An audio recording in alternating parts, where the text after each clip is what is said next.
Hello everyone, welcome back to my channel. আশা করি সবাই ভালো আছো, সাবধানে আছো। তো যা পরিস্থিতি, সত্যি কথা বলতে মনের অবস্থা বিশেষ ভালো নেই, কিন্তু কি করা যাবে, প্রত্যহ দিন তো আমাদের কাটাতেই হয়। তো সেই একটা দিনের একটা মিনি ব্লগ তোমাদের সাথে শেয়ার করছি। এটা ছিল হচ্ছে রাখি পূর্ণিমার দিন, যেদিনকে আমার জায়ের একটা দোকান ওপেনিং ছিল, সেই উপলক্ষে একটা পুজো ছিল।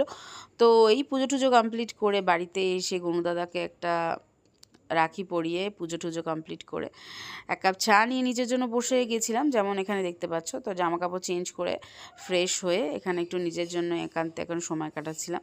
বিকজ আমার ছেলে আমার শ্বশুরবাড়িতে ছিল, তাই শ্বশুরবাড়ি আমার একদম ফ্ল্যাটের পাশেই।